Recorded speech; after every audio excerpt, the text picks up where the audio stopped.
Indiana. Welcome to the Crossroads Sports Radio Show, presented by Scott K. Nichols and State Farm Insurance. And now, here's your hosts, Brandon Reef and Jonathan Birdsong.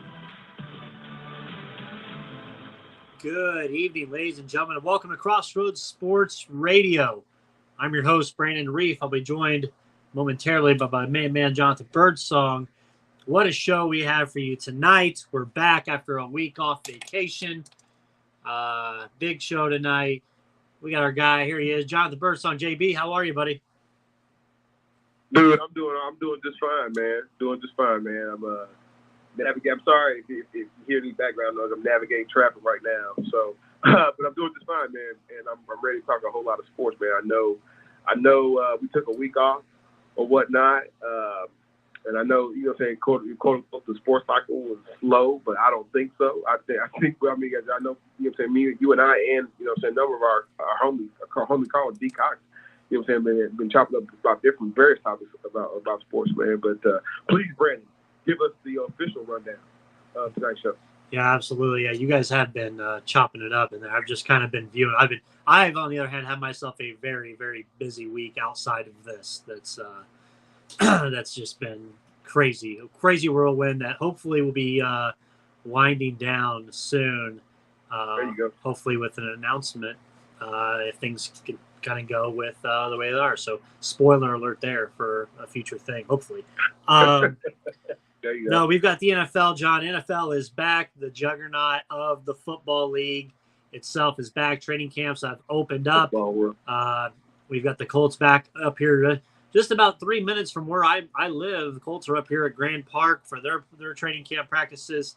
I believe, before I continue the rundown, last night I was walking, and it didn't trigger to me until I walked past him as I was getting a shopping cart, but I believe I walked right past Matt Ryan last night in the Meijer, right down on the road from here. So he must be getting some stuff for camp, but Matty Ice in the Meijer down here. I think it didn't trigger to, you just kind of in your own zone, headphones in, and went to get a card, and tall white guy just walks by. You look at him, you see him in the face, and you're like, oh my God, the Colts are just right down the street. Matty Ice. It's still unreal that he plays for the Indianapolis Colts to me. It's still unreal. Well, shout out to the Westfield. As the Colts don't go to Anderson anymore. But yeah, shout out to Westfield. So you might see your random Colt walking around in your local, so crazy or whatnot. So yeah, man. He had a couple bags with him, so I don't know what he all had in there. But I wish I had a couple minutes because I would have tried to, say something to him. But I wasn't going to do that. Tell him to come in. Can you call it? Yeah. Call him to show them. I didn't want to be that creepy guy that after you pass him, you run back out to them. I'm not that type of person, so I'll just chalk it up to I saw you. Hey, well, if I see you again, we'll do business. So we've got NFL talk, plenty of news there. We've got college football talk. College football, John, we're 3 weeks away from the first set of games. 3 weeks already. Week 0 coming at us quickly. We'll have pick'em. We've got conference talks. Big Ten had their media days yesterday and today. So we've got that talk going on. We've got other NFL news that, from our friends up north in Chicago, they better brace themselves. So we've got that type of news to talk. Also, John, we've got interesting news out of the World Wrestling Entertainment, the bombshell last Friday night. We'll talk that with Vince McMahon officially retiring. I didn't think I would ever see it. I thought he would die in the position that he was. That he was, and I think you believe that too. But now, kind of where WWE is going to go. We've got Triple H now, the head of creative talent. That's a huge plus. All reports that I'm reading says that morale is high in the back, and we're looking at longer storylines like the NXT had. So we'll talk WWE a little bit. MLB, I do just want to talk quick MLB tonight. And then also we have IndyCar and NASCAR chatter. We've got Danny Bridges from the Indianapolis Recorder, our racing guy, calling in here at about 7:15 tonight. We're going to talk racing as IndyCar and NASCAR are both at the Yard of Bricks here in Indianapolis this week with the old Brickyard 400. It's now the Verizon 250 since it's on the road course. So we're going to talk that with Danny Bridges and more. And, yeah, a little bit of that. So it's like a very heavy college football and NFL football. You can tell the winds of the Crossroads universe are starting to turn towards that pigskin. So very exciting time. I'm sorry, people. NBA, there's not our NBA people. We love it so much. There's no news in the NBA. The latest, I mean, the latest is a story that's not a story. That Durant and the Celtics. I mean, I guess we could talk. We'll open up the conversation with that before we go to the NFL. Sure. Report was that the Celtics were trying to get Kevin Durant from the Nets, but Brooklyn wanted a ransom for it, as well as Jaylen Brown, some draft picks, Grant Williams. I don't understand. The Celtics are in the NBA Finals. I mean, you just need to change really one guy. You brought in Malcolm Brogdon, but you really just need to get rid of Marcus Smart and bring somebody else in that position. But you don't give all that up to Kevin Durant. And I don't even think Kevin Durant wants to play in Boston. Did he call the Celtics fans racist at one time too? Besides LeBron, I felt like he did. At some point that I don't necessarily foresee Kevin Durant playing for Boston. I really don't. I do just know that brain trust that's running Boston, Brad Stevens, right? Isn't and then that's something that he learned from Danny. They're not afraid to swing for the fences. You know what I'm saying? So if you're right there at the cusp of winning the championship, and Boston, the Lakers, they it's like from a franchise standpoint, when one has one more than the other one is like, oh, okay, now it's our turn. Make sure to invest the necessary assets into bringing the championship home to Boston, right? So with that in mind, man, Brandon, the only thing that the whole thing out of my mind is, unless the Celtics know that Jaylen Brown is not going to be with their team, at the next time he's a free agent. I do believe he's a free agent next year. I do believe, but he's doing an extension. Unless the Celtics know that they have a whiff that he's not interested in staying. Like, why are you breaking up that tandem? I'm just be honest with you. I know somebody's like, oh my goodness, are you serious? How can there be a better deal? There was better deals on the table, years prior when teams were calling it for either the service or Tatum and Brown. Remember people thought that, they need to go after a big, they need to package up, before the price of NBA trades blew up in the Rudy Gobert trade to Minnesota. Like there was talk about Jaylen Brown getting packaged before because they people felt that him and Tatum couldn't get over the hump. Well, they got over the hump. So why would Kevin Durant, in my eyes, why would Kevin Durant's name come up? I get it. He is elite level. Like he's technically better than Jaylen Brown, but when I say technically, his availability. He's not always 100. He's not always 100%. He hasn't been 100. He hasn't been seemingly 100% since he left Golden State, right? And that's what's taking a whole year off. And I'm not here to bash Kevin Durant. Saying to try to get to Boston. I mean, we bashed Kevin Durant enough because he's run from a team that he kind of put together, right? The brain trust in him, they kind of put together. When things went sour, he's ready to run. How is he any better than James Harden? Different conversation for a different other time, right?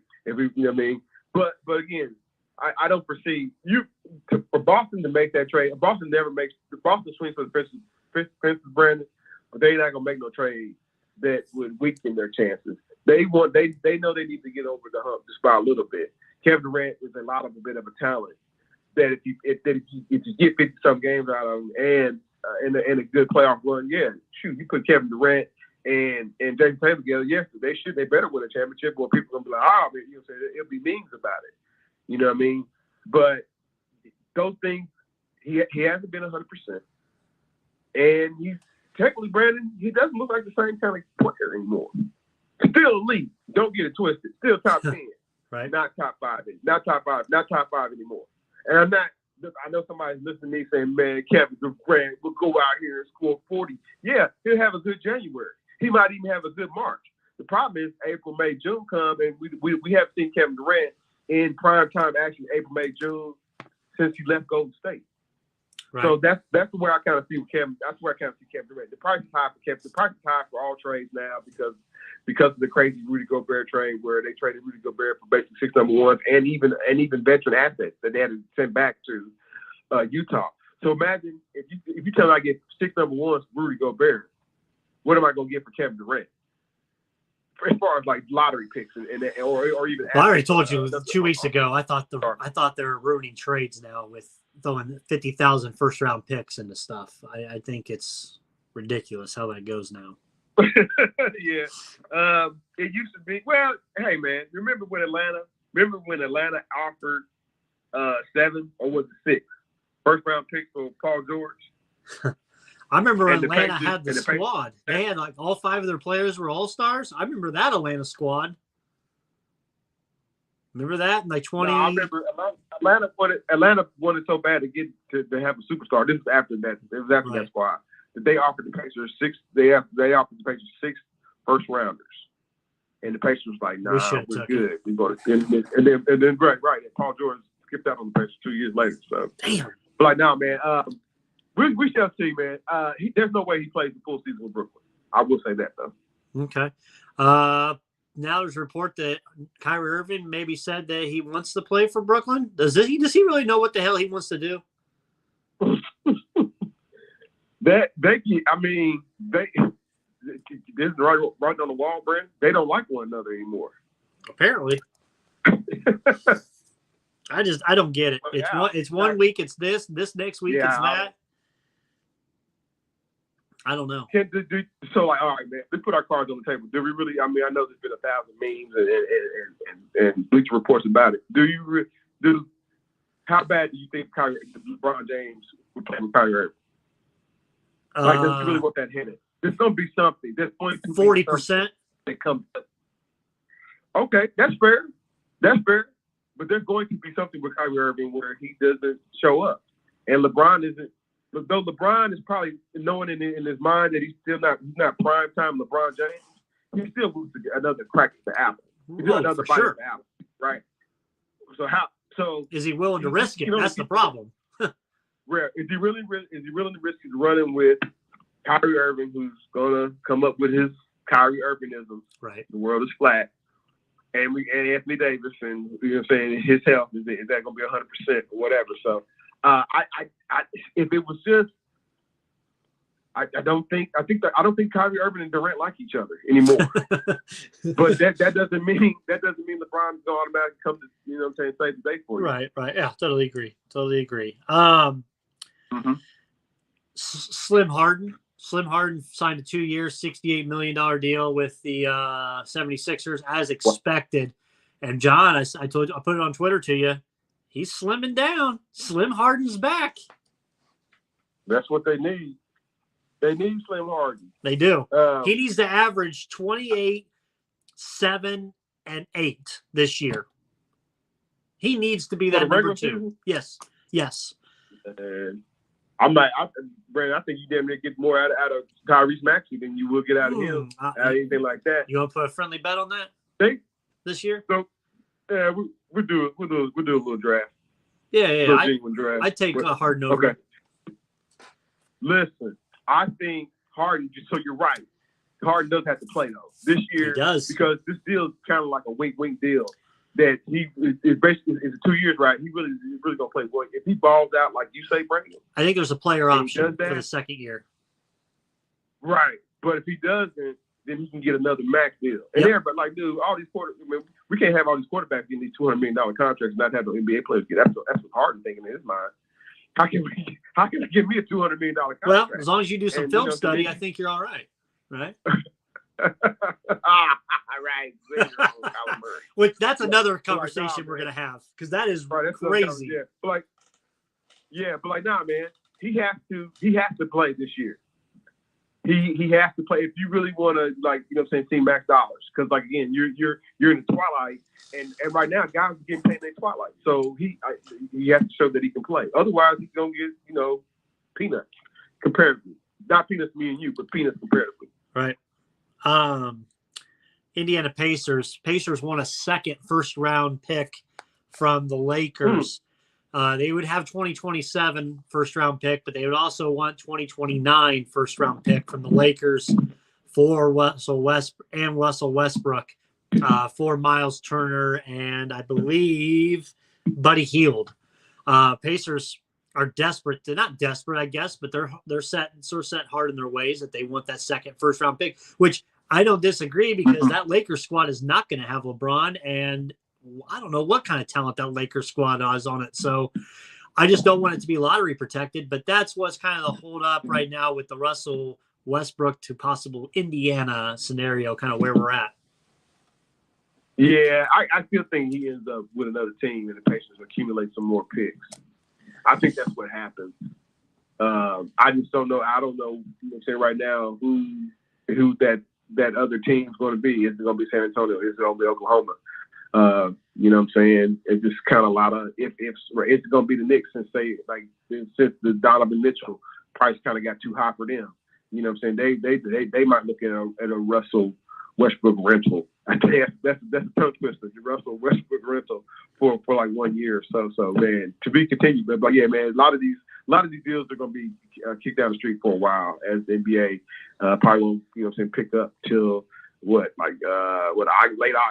August, October. Yeah, I saw a tweet today. We're 64 days away from training camp starting. Yeah, so we got a while before everything kind of shakes out. Yeah. Switching gears, let's go to the NFL. Let's talk Indianapolis Colts. Indianapolis Colts started their training camp today out at Grant Park. Yesterday was move-in day, meet with the media. Should call me shocked. And it's between the Indianapolis media and the Colts fans I see on Twitter that are a little questioning, which they have a right to be questioning it because they've been down this road before. Your star player is going on the PUP to start the season, and neither him nor the team has said a possible return date. I guess Shaquille Leonard, the guy, that still baffles me that we're worried about changing names instead of playing on football and getting back on the field. If you wanted to be that name so much, you should have been it a long time ago. But Darius or Shaquille Leonard, whatever, starting the season on the PUP list. Said yesterday, I don't have a timetable. I don't want to speculate. The team's like, I don't want to speculate. A lot of people are talking, John. This could be a long, extended thing. They've seen it before. You know how the Colts are when they try to hide injuries. I guess not hide, but try to cover up / when they possibly think somebody's going to be back. Colts fans have a reason to be a little gun shy on that, correct? Dude. 100%, man. Man, you can change your name anytime you want to. You can do, but like, it's just like it's just like, I don't know, man. It's crazy. I'm gonna tell you like this, man. He's a little weird. Yeah, he's a maniac. He's a little weird. Well, like, how long has he been Darius? Yeah. It's not like we had one rookie season. And, you know, he was like, you know what, I'm getting acclimated to the league now. You know, and like, please call me, you know, but please call me Shaquille. Like this is like, dude, you've been playing for how much longer, man? You know, the guy from 12 to 3 had a heyday on this. Yeah, he wasn't a heralded kind of guy coming out of, you know what I mean, coming out of school or whatever, coming out of the draft or whatever, became a star, Pro Bowler. I get it, man. And maybe some of it's going to his head, just a little bit. So in order to not talk about the injury, maybe he puts this Shaquille, you know what I'm saying, out there, you know what I mean, and asking everybody to come. It's just weird, though, Brandon, because you know what? The Colts are coming off, no excuses, okay? Coming off 2 poor seasons, back-to-back, right? Yep. Especially last year when, you know what I'm saying, old Jonathan Bertone had his ears to the street. Told y'all, don't believe in Carson Wentz. You know what I'm saying? By week 5, you still was believing in Carson Wentz. Not you, Brandon. Not you, but other folks were, right? So it's been lackluster. The Andrew Luck business, like I get it, man. Those kind of things do affect you year over year. You know what I mean? But football's often a game with no excuses. So get back to the playoffs. Try to make, get back to Colt football. Colt football's winning, 11, 12 games, 13 games, getting back to the playoffs. And then there you go. You have to be super special on all three phases to get to the Super Bowl. But, you got to crawl before you can walk. So Colts haven't crawled in a long time, right? This from what we've seen. Long time meaning, 2-3 seasons. Yeah, Phil Rivers, but that we were one and done. Right, in the playoffs. Anyway, all that being said, Darius Leonard, like, you were one of the stars of the team.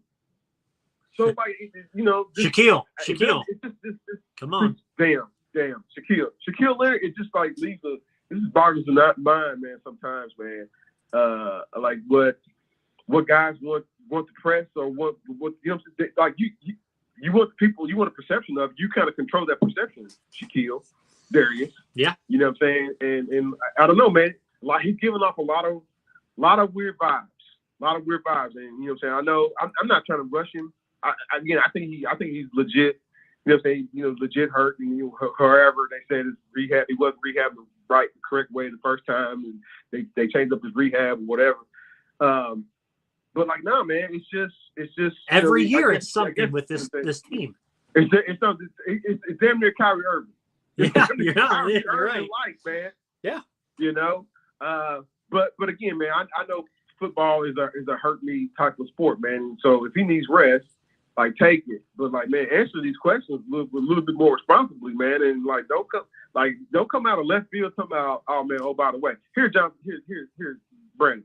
Ever since I came along with Crossroads Sports, I've been Jonathan, right? Jonathan Birdsong. Everybody goes, okay, tomorrow, next Wednesday, I say, man, everybody call me Doug from here on out. Now, everybody would apply. They would be, be down with it, but like, man, where the hell did he get Doug from? He's been Jonathan for, right. So like, nah, man, it just boggles the mind, man. But no, man, outside of that, man, there hasn't been anybody, I don't think, any holdouts or anything like that. So everybody's kind of reported. No, Kenny Moore's reported, ready to practice. I think he practiced today. Yeah. Because he wasn't going to lose money for every practice he set out. DeForest Buckner said we shit the bed last year. He was flat out, and they did. This is a prove-it year. It's crazy. I still think it's crazy. It's a prove-it year for this coaching staff and for this GM, and they got re-upped last year. It still baffles my mind that they all got re-upped. Well, and think about it like this, Brandon, and I know you're not the only person that's critical on that, and that's fair what you're saying. It doesn't necessarily look like a shit show. Now, it happens though. So, from in Frank's defense, he's like, well, he's probably saying if something goes right here, something goes right there, instead of being right out of the playoffs, we would have to worry about beating Jacksonville. We should have been more prepared. We, meaning the top of the pyramid, meaning Carson Wentz, should have been more prepared. But hell, remember, Brandon, four games in, he had a toe injury. Yeah. Right? So a lot of things didn't necessarily, in his defense, in Frank Wright's defense, didn't necessarily go his way. So I guess they're saying that you have a more capable, except for Shaquille. I don't know what's going on out there with him. You have a little bit more capable crew now. So that, well, the extension part, you didn't see like craziness. Like you didn't see like unfortunately like what happened down there in Jacksonville with Urban Meyer. You didn't see total inadaptability on the professional level. Yeah. You know what I mean? So I think that's why they got the extension, but they can't. But you, like I said, I'm not gonna backtrack from it. And then you just said it, they can't fumble. I mean, they can't fumble the ball this year. You still have a very capable Matt Ryan. You definitely have a very capable Jonathan Taylor, right? Your defense, once it gets 100% healthy, like what I'm saying, y'all professed it as being in the top. It is statistically rated, right? In the top 10. It might flex down to 11 or 12, but it's statistically rated. You know what I'm saying, from last year. Offensive line, that's rock solid. We know it's rock solid. So let's go. Why can't you? You know what I'm saying, from a fan standpoint and from a Jim Irsay ownership standpoint, why can't you go out here and win, at least the division for us? So I think that has to be the goal. But unfortunately, like I said, I think there's some other teams in this division that also improved. So that task, it might have been easier last year. Had you had some of these same pieces in place last year, that task is unfortunately going to be a little bit harder this year. Yeah. I want to talk Chris Ballard, this wide receiver corps. He said during the I think it was one of his press conferences before Combine, it was brought up that, hey, your number one wide receiver right now is Michael Pittman. Your number two is a guy that can't even stay healthy to play, Paris Campbell. Do you need to improve that position? He said we would be, I forget the exact word, but to the tone of, we would be dumb if we didn't address that position before the season. Let's fast forward 5 months. John, the position's still not been addressed. They were never interested in Julio Jones, he said. Are they content with Ashton Doolin as possibly their number two if Paris Campbell gets hurt, when he gets hurt? They haven't closed the door. It's crazy. They haven't closed the door on T.Y. Hilton yet still.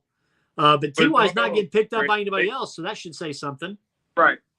They paid Ashton Doolin, though, like not a primary guy, but a guy that they're going to be throwing balls to in the offseason. But doesn't that put a lot of pressure going on Matt Ryan going into this season? Say, hey, take this chicken shit wide receiver core and make it chicken salad. They're going to use Naheem Hines. I know, but that can only go so far. You can only do so many swing passes to a running back that's lined up as a wide receiver. Yeah. Who's their tight end? Who's the tight end? Who's the tight end? I know. Who's the tight end? Who's these weapons? Help me. Who's these weapons? Brandon, they couldn't get Julio Jones. Julio Jones, they're gonna babysit him down in Tampa Bay. You know that, right? For they're sure. gonna nurse him. For sure, they should. They only need him for the playoffs. Julio Jones signs with the Colts. Like, dude, we need you to be Julio Jones of at least 2019, at least. But wait a minute, Julio Jones often injured since the last 3 right? Saying so, I think Julio Jones will be an impact player down there in Tampa Bay. Who do you? And he will. So who do you rely on besides Michael Turner, besides Michael Pittman? And Michael Pittman is probably going to catch 80 balls, probably over 1,000 yards. But he doesn't have that pure speed to be that speed wide receiver that each of these teams have that you look They're for. Going to see. So they're probably going to bring T.Y. in. They're probably going to bring T.Y. in after the second, third game. Is okay, but what? Who says he stays healthy? He can't stay healthy for a season. But who do you trust? Who do you trust to get 60 balls and maybe 800, 900 yards this year? Do you trust Ashton Doolin, Akiki Kuti, Alex Pierce, Paris Campbell, Isaiah Ford? Do you look at your tight ends? Mo Alley Cox, that's your one tight end. You haven't even addressed your tight end. You have Mo Alley Cox and then Kylan Granson. That's your two. Yeah, the tight end core leaves something to be desired. Did the coach improve it at quarterback? Yeah. Okay. But he's got to have somebody to throw to. Hold on, Brandon. Did they get better or stay the same at running back? We would say yes. Stayed the same. They tripped into double-digit games winning with the quarterback that was kind of clueless on the football and the other field. Teams losing talent. You lost A.J. Brown from the Titans. That helped the Colts get closer. Brandon, there's just not a whole lot of professional tape on what these wideouts the Colts have right now. You know, and I get your head. I get your concern. Like, Matt Ryan ain't Patty Mahomes no more. No, but he's good. He's good, but he's got to have somebody to throw to. He's not. Well, we also know, from this particular organization, Coach Peyton Manning, quote unquote, named guys. Matt Ryan's not Peyton Manning. Right. That's what I'm saying. So, and if this regime's thinking that, they have a problem. That might be some of the hope. I think that might be some of the hope that they're hoping that kind of happens with Matt Ryan. Matt Ryan also had some names to throw to of a Sanu, Julio Jones, Tony Gonzalez, Austin Hooper. He had brand name people he could throw to down there in Atlanta. He did. I'm just saying, he had talent. It's going to be interesting. Yeah. When you know what I'm saying, in a couple weeks when the coach lays them up. Because again, like I said, Jacksonville's not a pushover. That culture, they've had a culture change down there. Texas, if anybody AFC South loses to Texas, man, they probably will get fired. You know what I mean? But anybody's division rather. But I don't know. I think the coach are solid. I had them, Brandon. Honestly, even when this was before the Shaquille O'Neal. Sorry, the Shaquille Leonard injury. I still had the coach winning between 11 games. I'm glad you said that. I did mine this afternoon. I have them 11-6. Yeah, I mean that's honest. That's because they're not playing any cupcakes. And I don't feel like, real quick, we got a call coming in. I'll take that in a second. But I don't think even adding Stephon Gilmore, he's got some tread on them tires that's already there. What does he have to give to this 4-3 defense? Brandon, I know we skipped around. We kind of talked primarily about offense. I think the Colts defense is I think they're gonna be solid. When Leonard comes back, they'll be special, but I think they're gonna be solid in the corner and safety. So yeah. All right, sounds good. We'll take our call real quick. What's up, Nas, man? What's going on? Well, first of all, how'd you know it was me? It could have been somebody else. Man, the thing that pops your number is the only one right now that pops up with these digits on here. It's a weird format they show it, but anytime I see it, I know it's you. So I'm the only old person still using Skype, basically. Okay, I got you. But look, y'all. What y'all worried about, man? Everything is fine in Indy. Don't you understand? Atlanta won a World Series and the UGA won a championship. That means we got another 20 years of Atlanta cursing coming on. So in that Atlanta curse, Matt Ryan will have one of the greatest seasons he's ever had. Julio Jones will somehow be rejuvenated and be healthy. And also Freddie Freeman will hit a home run and knock the Braves out of the NCL. Like, this is just what happens to Atlanta. So y'all ain't got nothing to worry about. Y'all about to benefit from the curse, baby. Now, as far as your offense, dude, Michael Pittman catching 100 balls and everybody else, yeah, whatever. It doesn't matter. Matt Ryan's going to throw short. He's going to throw intermediate, but he ain't throwing deep. So those other guys, they don't matter. I wouldn't be surprised if you guys get Naheem Hines over 60 catches. I think he's going to be a big factor in y'all game. I'm talking about moving him into the slot, slide him around, and, of course, Taylor's going to get 900, 750 carries. So you ain't got nothing to worry about. Your offense is going to be fine. And then you got a dome, which is the perfect thing for a guy with a weaker arm like Matt Ryan. Like games inside, he does really well. Look at his record, home record in Atlanta. Hell, y'all seen him in India a couple of times. He's much better in the dome. So I think you guys are going to be really good, man. I'm actually in best ball. I'm drafting a little, getting a little cozy in some of my drafts. So I got no problem with you guys. Okay. John, your thoughts on that? I hope we get blessed by the Atlanta Falcons curse, man. I just know here locally, like the Colts fan base is kind of like just they starving for a long playoff run when they haven't. It hasn't happened. It hasn't happened in quite some time. So, you know, what I'm saying once you what happened was the psyche of the fan base. You know, what I'm saying they got that first Super Bowl, which was my goodness, many moons ago, right? Then the whole deal with Peyton Manning going to Denver, and then they actually go to the Super Bowl and win the damn thing. Like, it has left a bad taste in a lot of folks' mouths around here. So, and then of course Andrew Luck, didn't make things any better. So, but no, man, the fan base around here just wants the Colts to win a double digit. You know what I'm saying? 11, 12 games, get to the playoffs, and hopefully make a deep run. I think they have enough pieces to at least win, to at least compete for the division. Oh yeah, a deep playoff run. I don't know. I'm just I'm just concerned with the type of injuries that this team had, and I guess I'm not personally concerned because I'm a Steelers fan, but obviously we cover the Colts as well here. I follow them, but I'm concerned with the injuries of the wide receivers. Paris Campbell's always been hurt. T.Y. can come back. That's a cute story to bring him back. But, I mean, shoot, he got hurt the first game. He came back last year. I won a bet from one of my employees because I said he'd get hurt the first game back. So you're sitting here relying on guys to stay healthy on a team that they haven't stayed healthy in how many years? Paris Campbell never has since he's been in the NFL. So you're looking at Ashton Doolin, okay? But I just think Matt Ryan has thrown to common household names who can catch balls, who can make the plays.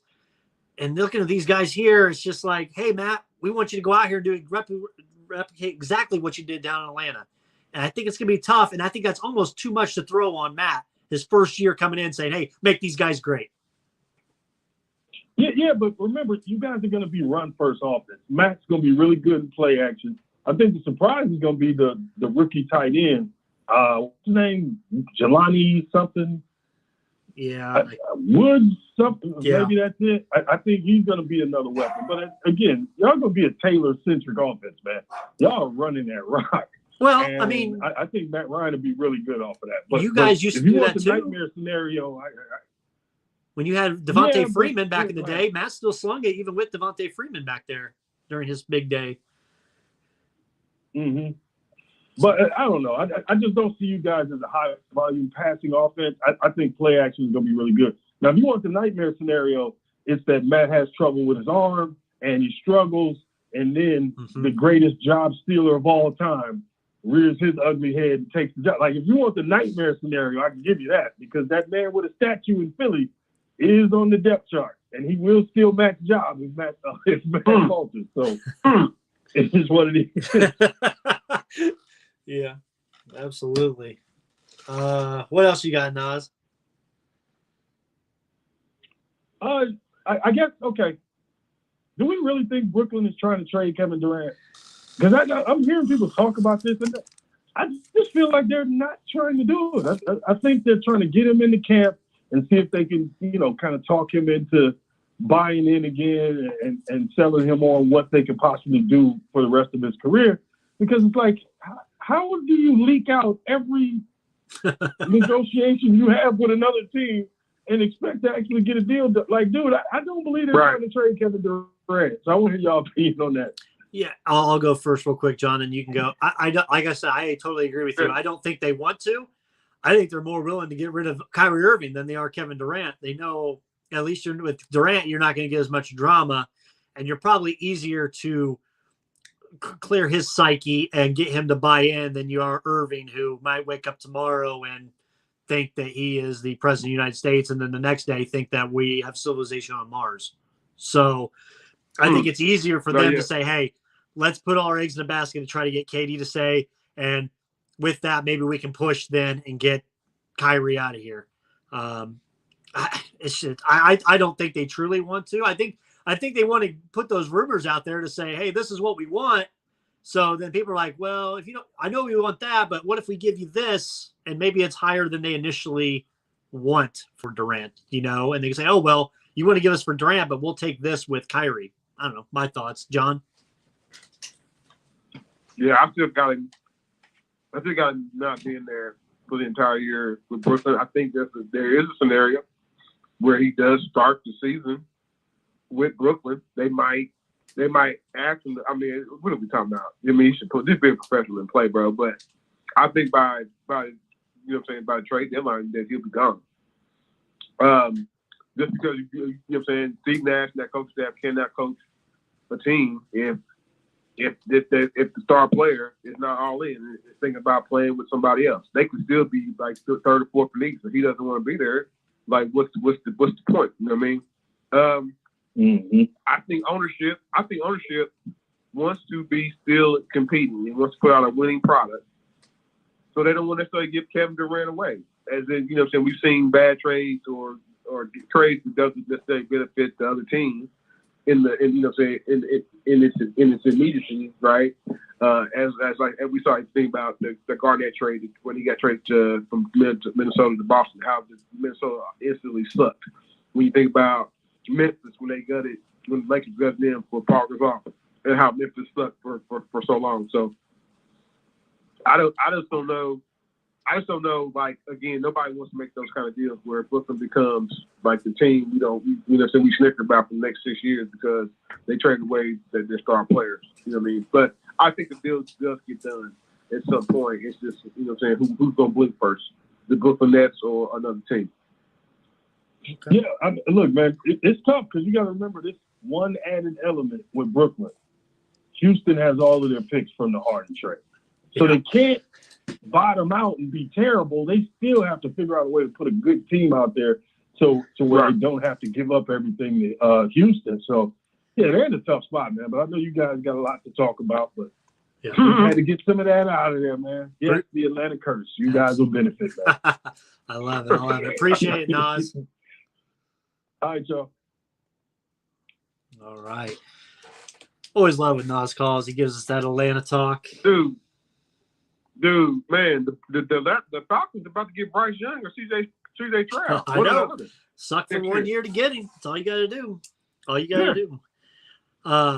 By the way, just real quick, here's a note I put on Twitter earlier, late last night as I was looking at futures. Do you know who has, tied for the best odds to win the national championship in basketball next year?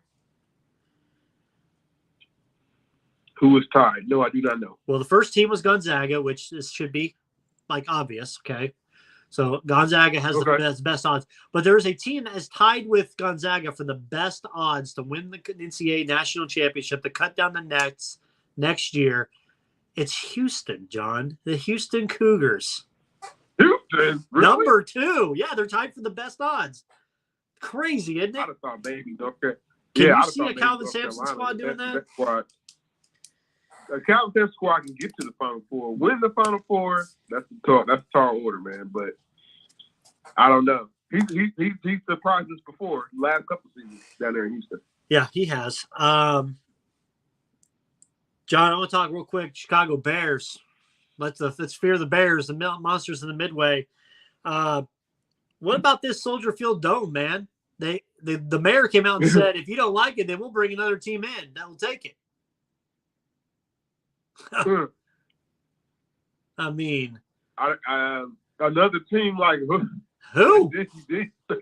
Make you think like who? What team is uprooting to move to Chicago? I do know this, Brandon. The fan base and that city, right? Politically, whoever whoever runs, Democrats, Republicans, whatever, they love Soldier Field. They love the historic. They love the nostalgia of Soldier Field. Chicago is not in a position to build a dome. You know what I'm saying? Another stadium, it's Soldier do. And then how much other things do they run out of Soldier? Right? That Soldier Field is used as a Big Ten place where they have championship games.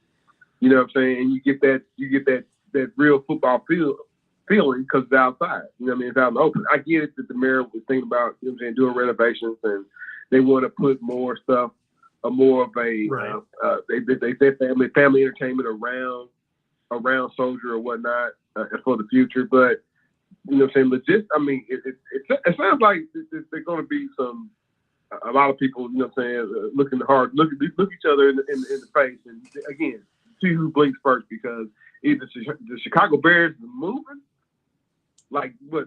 how many miles away, like 40 miles away, or they're going to get they're going to get a dome over Soldier. I don't know how. Even with a dome, Cameron Poe from Con Air, he's still going to own the Bears.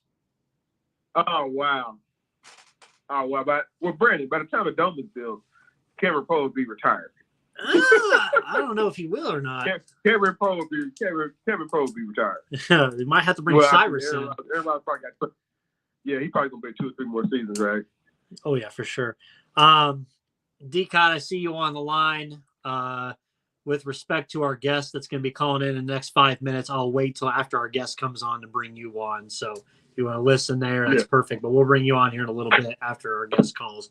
While we're waiting, John, Kyler Murray got that new contract, John. Big deal. There's some fine print in there that got leaked out, which I think it's hilarious that it got leaked out. That also requires a lot more film study. Yeah, we thought Kyler Murray's biggest hurdle was the fact that he's like a 5'9" quarterback, man. Hell, come find out based upon his contract, he's not even doing his due diligence of watching film and being 100% on that, man. So basically, it's like 4 hours a week. I think that roughly comes out to like 35 minutes a day or something like It's that. crazy. Or, you know what I'm saying?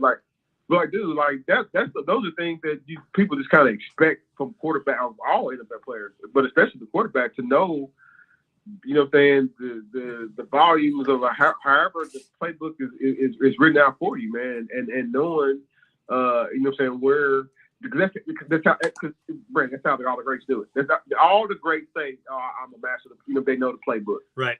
You know what I'm saying? From Peyton to Tom Brady to Troy, all of them. You know what I mean? All of them said they know the play. You might find one or two that says, you know what, I just make up shit, you know what I'm saying, as I go or whatever. Or, you know what I'm saying, I bootleg a little bit out of, you know what I mean, out of certain situations. But for the most part, any Super Bowl winning quarterback knows the playbook. You know what I'm saying? That's why we have so many problems between Aaron Rodgers and LaFleur, because hell, Aaron Rodgers feels he knows the playbook better than LaFleur.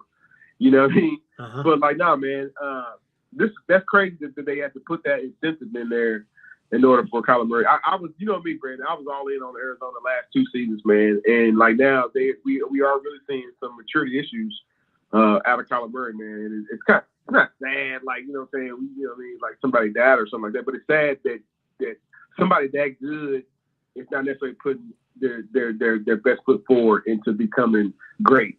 I wondered if Cliff Kingsbury was going to be somebody that could be on the chopping block. It would be like somebody like mid-season you can see, or towards the end of the season, that'd be on that Black Monday and getting fired for the way the team has played over the last couple of years and how they finish and underdeveloped.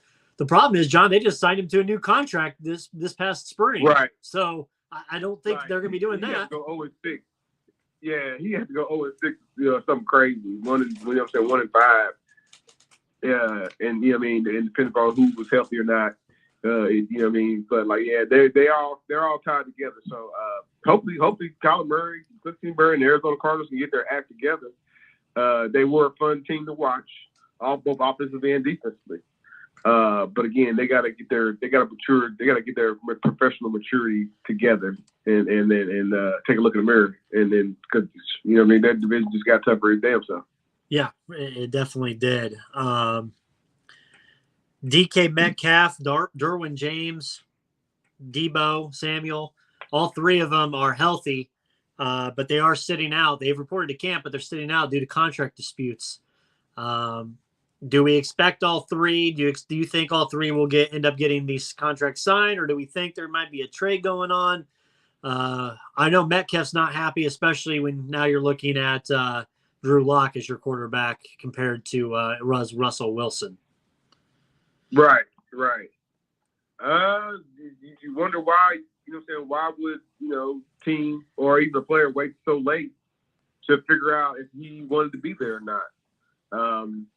Definitely going to be different results. They're not going to, but Seattle ain't going to give DK Metcalf away with the capabilities he has. But, you know, what does that look like when, you know what I'm saying, we have snap football and we already got out of the draft and we already been through free agency? You know what I'm saying? Teams, he might be stuck.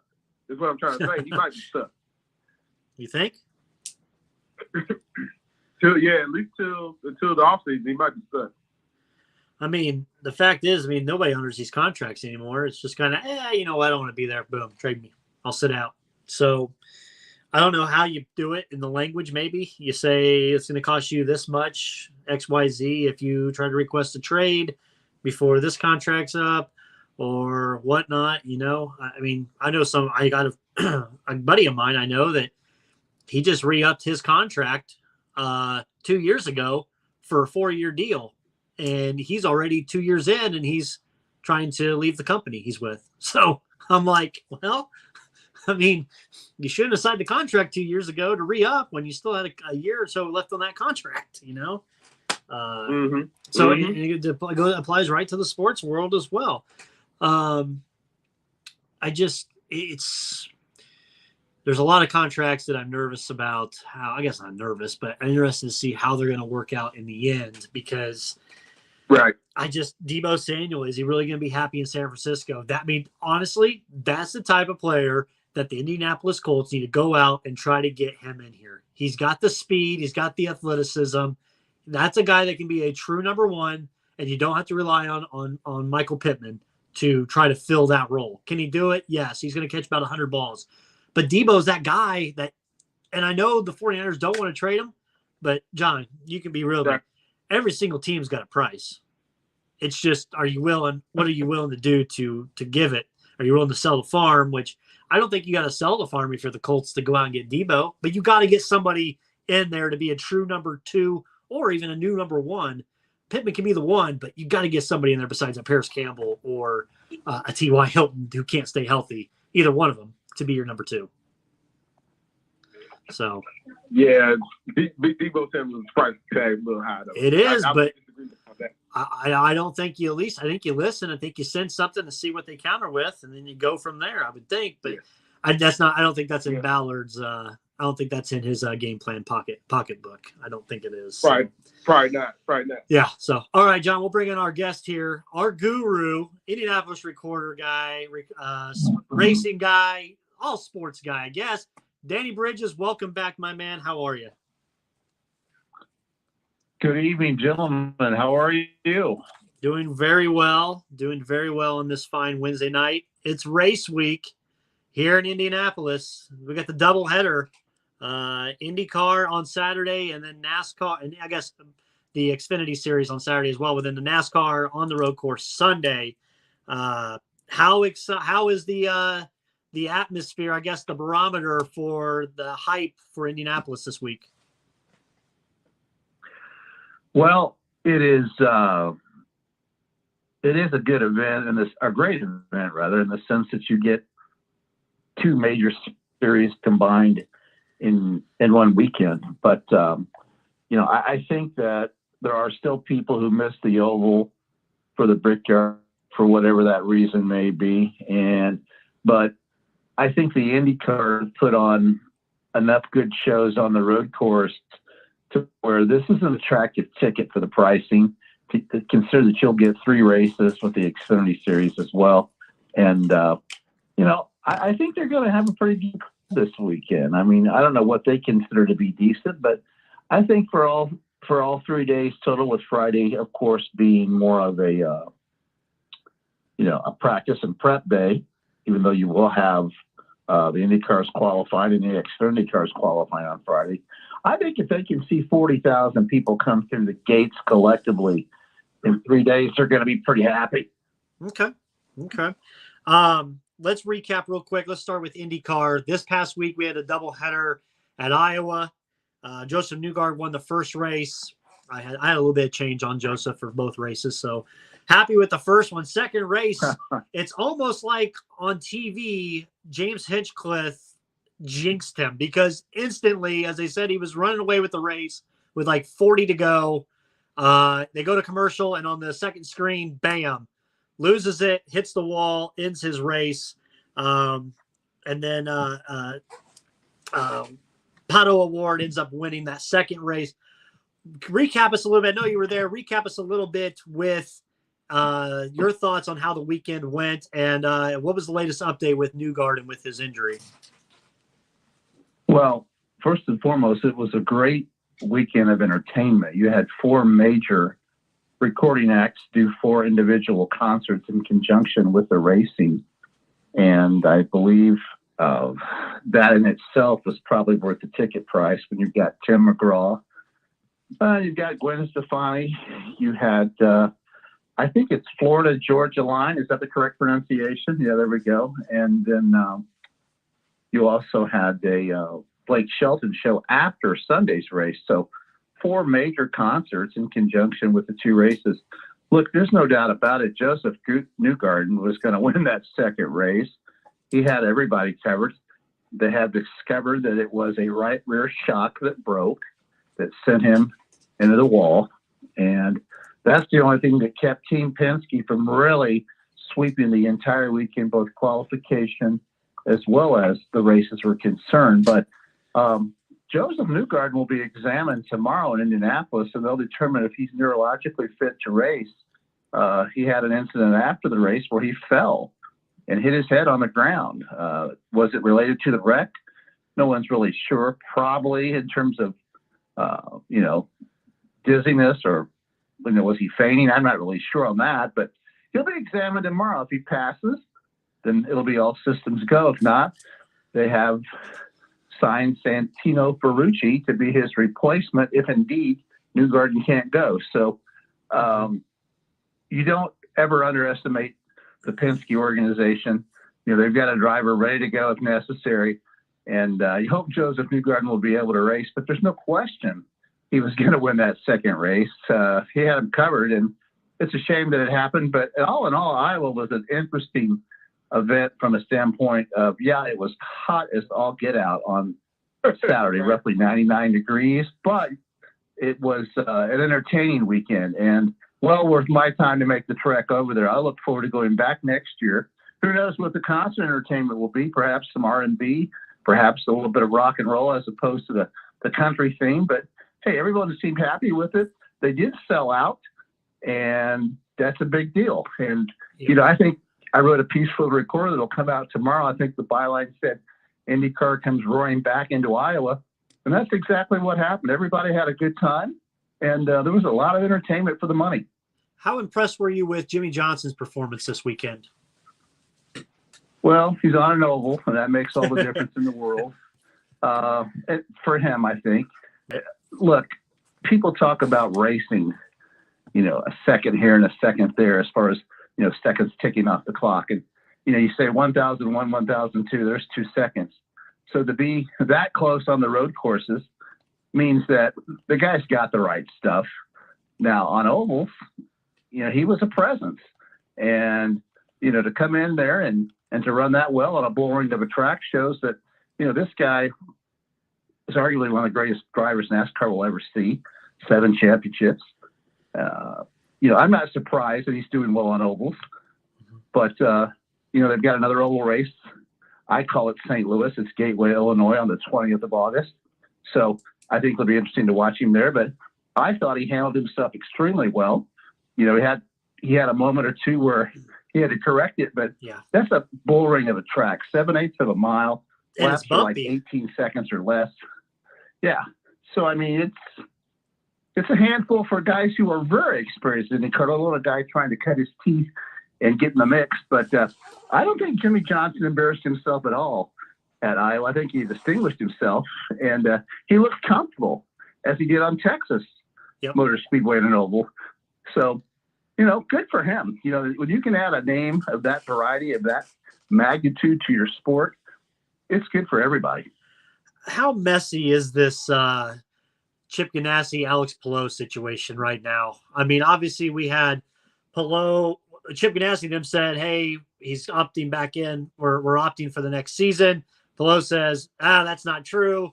And then he signs with McLaren. And then now I seen today in the Indianapolis Star that Chip Ganassi Racing is suing Alex Palou as this is their current driver right now. It looks like a huge messy situation. Well, it's beyond a mess. And first of all, I think it's unfortunate that this is occurring during a really good IndyCar season. Chip Ganassi has made his bones at the Indianapolis Motor Speedway, and I think a little respect for the series was in order. I think this could have been handled after the season was over. But a lot of people need to understand one thing. Ganassi didn't have an option for Palou next year. They had him under contract. He's theirs next season. So that's what there's no love lost between Zach Brown of Errol McLaren and Chip Ganassi. They're both charismatic, successful guys as far as running race teams are concerned. They're both extremely wealthy, and they're both extremely confident about what they can do. But if you look back 2 years from now, here's the real key to all this. Alex Palou was driving for Dale Coyne. He did pretty well with a low-budget team. Ganassi saw that. He said, hey, we want to employ you. They brought him in on a 2-year deal. He got a nice raise, but he didn't get huge money. So all of a sudden he wins a championship. They didn't expect that, they being Ganassi. Now he wants paid. They want him to honor the contract as it's written. So he puts feelers out. McLaren's interested. Oh, by the way, we could also offer you a pipeline to a Formula One test, and who knows where that might lead you. So he jumps on it. This is a young man who's had some bad business advice. His people, whoever handles his contractual agreements, they know better than this. This didn't have to happen. I think he could have sat down with his current employer and worked something out. But regardless of that, he's under contract with them next year. So one of two things is going to happen. Either he's going to be bought out by McLaren, probably for more than what the contract is worth, some sort of a penalty perhaps, or he's going to come back and race for them. But it's a very awkward situation. I don't see him driving for Ganassi next year, but that's what the court is for. A court of compromise, a court of reconciliation. Something's going to happen in that department, but A, it's a mess. B, it's unfortunate because I think it was avoidable. And can you imagine what it must be like for him to show up to work when all this is going on? Yeah, I feel like they got to keep his trade secrets out of, you have to keep not giving out all the data to him, correct? Correct. I will hold that. But this is a charismatic young man.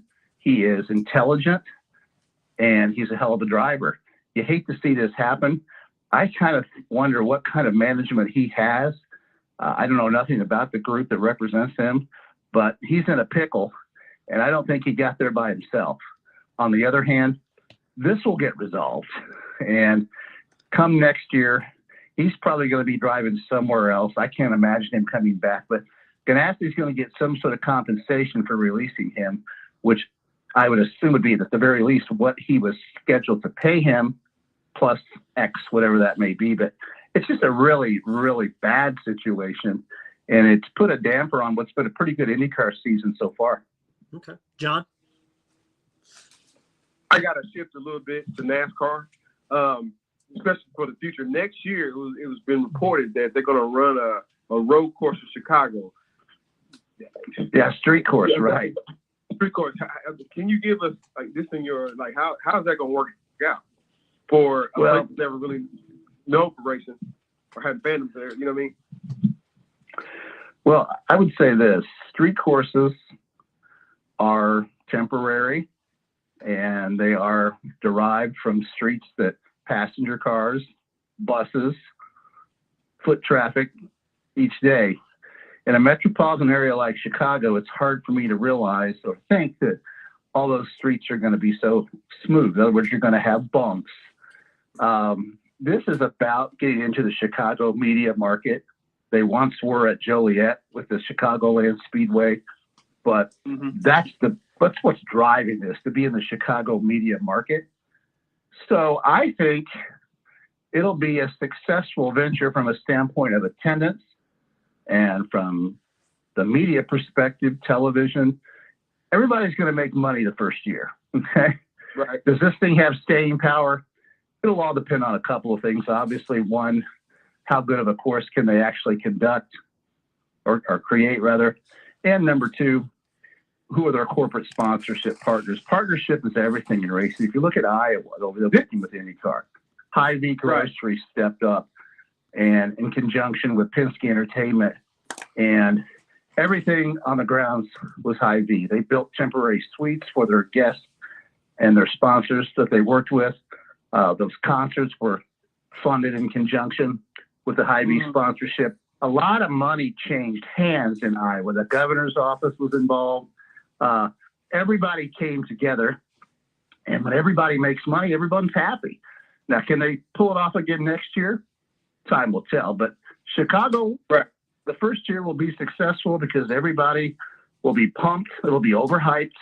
It'll be hard for it to deliver the hype that it's probably going to get, but there'll be a lot of money changing hands. And for example, people need to understand a couple things about NASCAR, or one specific thing: the financial equity that a track or a promoter has with a date on the NASCAR schedule.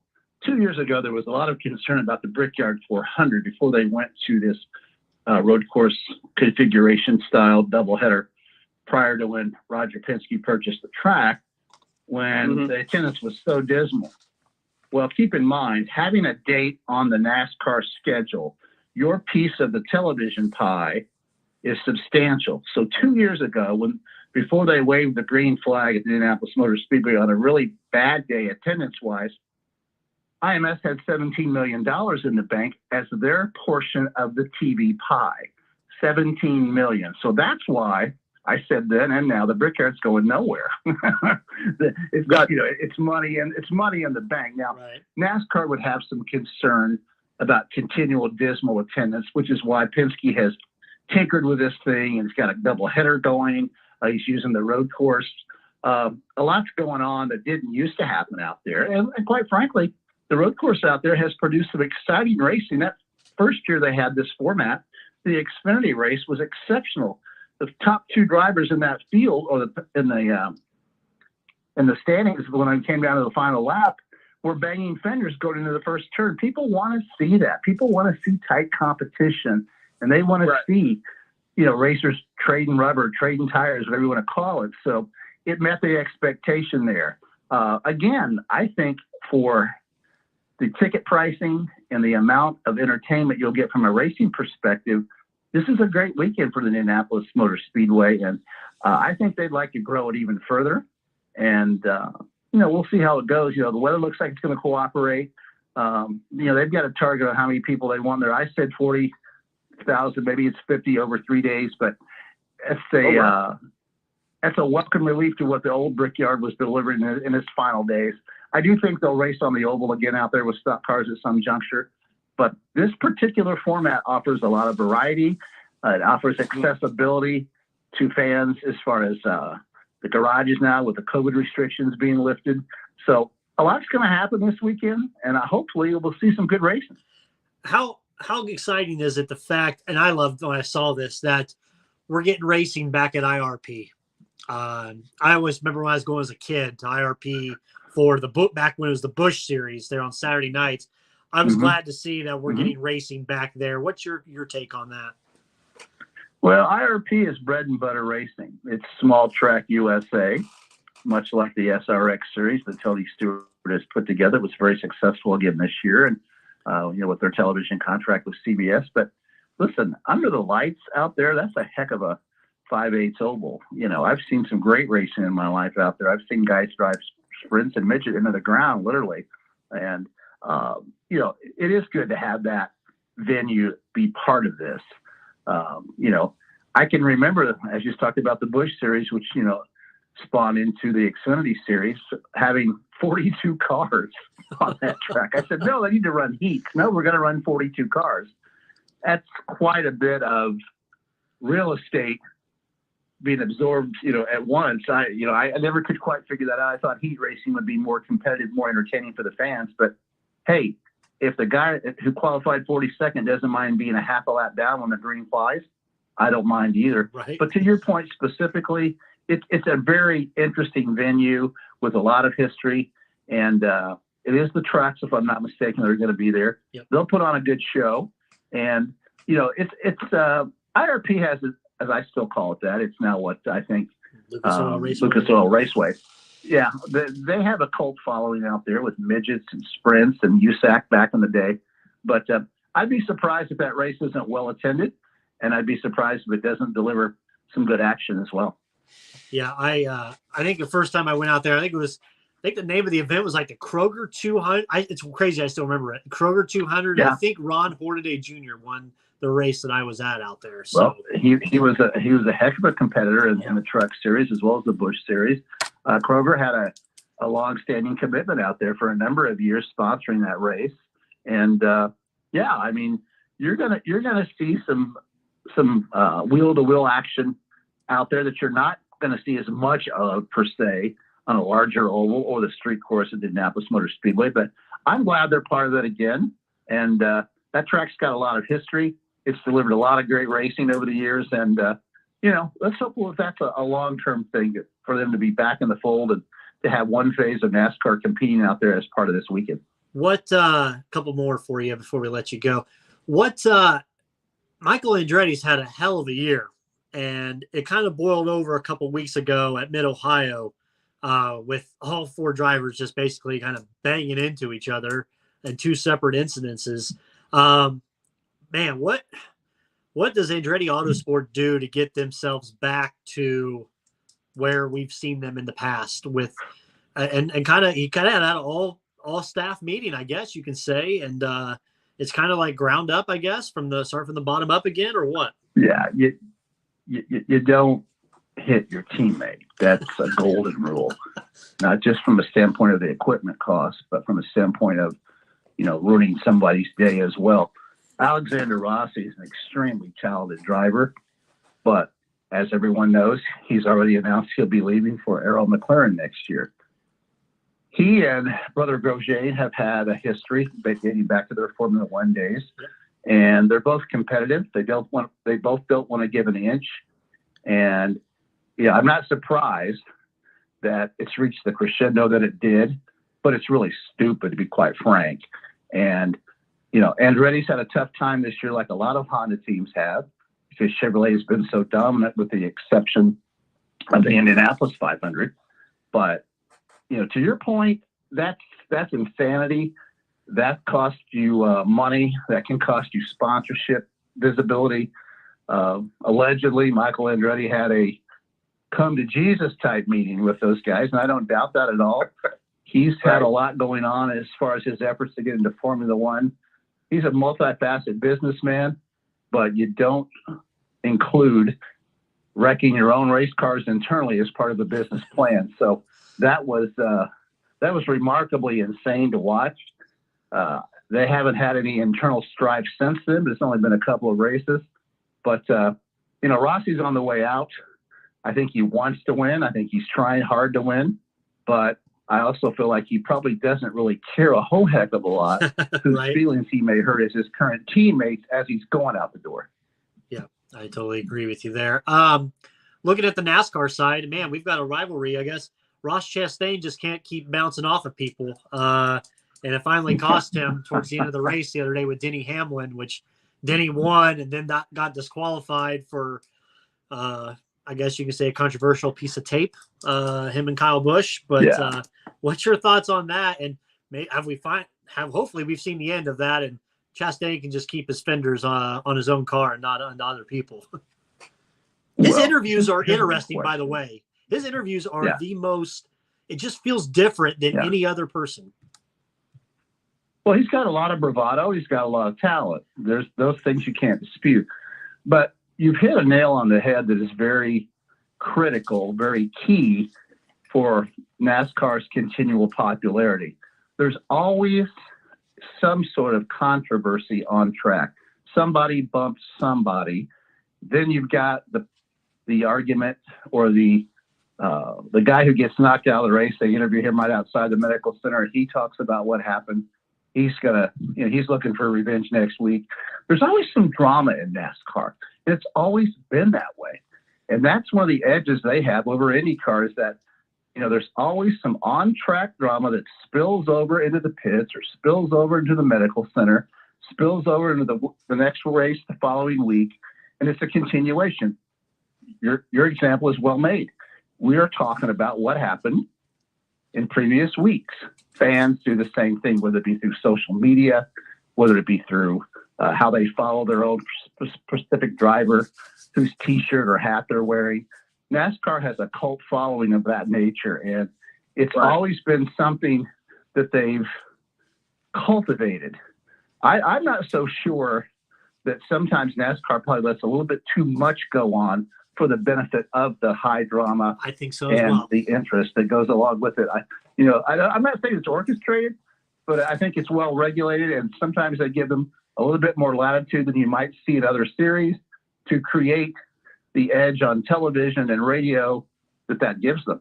Oh yeah, creates ratings for sure, and you keep talking about it, and that's what you want. There with you your go. products. There you go. And for the record, Chastain's a talented driver. He's been a bit overzealous, but I said earlier, he's got talent. He's got bravado. What's not to like about that? Now, granted, he'll learn the right way, the hard way, but the interesting thing about auto racing in general is when you have a changing of the guard, when you have young drivers who've distinguished themselves and they're ready to win and win big right now, versus established drivers who are in the latter stages of their career, who have made a boatload of money and have a boatload of sponsorship commitments. The two collide, and it's not always pretty. but it can also be very entertaining. John? Yep. Danny Bridges, it's always a pleasure to have you on, man. And again, man, I'm just, when you say spectator sport, that's what racing is to me. But you always put the, the X's and O's and everything else back together for for us, lay people, man. I got to ask you before you get off this phone with us, man, on this conversation, man. What are we going to do, man? We just lost Carl Servino. We just lost Ray Liotta. A couple months ago, I think we lost, a couple weeks ago, Tony Cicero. What are we going to do about our great Italian American? Yeah, Paul. Yeah, it's different. It's difficult as someone who's a big fan of those types of movies and those specific talented actors. I've sat around and debated many a time with guys what's better, The Godfather or Goodfellas or Sopranos versus right. what have you, and you could argue those things all night over a drink and probably stay up into the wee hours before you get anybody to agree on everything. But it's sad. It reminds me that life is fragile and short, but we were able to enjoy, Paul Sorvino as Paulie, Tony Sirico in numerous roles. Goodfellas and Sopranos come to mind immediately. Yeah, numerous roles. Yeah. Ray Liotta was an exceptional actor. There's a void because we were raised to some degree on certain characters, Al Pacino, Michael Corleone, Robert De Niro. I mean, all these guys that are still in the mix, in addition to those that we've tragically lost, have created an aura about those types of movies. And those movies made gazillions of dollars, both at the box office and then going on to video, going on to Netflix, whatever form. I mean, you can't forget Joe Pesci as far as his brilliance is concerned in Casino and The Irishman. So it's very saddening to me, to be honest with you, to answer that. You say, what are we going to do? There's nothing we can do other than continue to watch those movies again over and over and over when those guys were so good in them. And as I get older, I wonder if we're ever going to see another great, mob movie, gangster movie, whatever you want to call it. Because great, meaning like you didn't like The Irishman.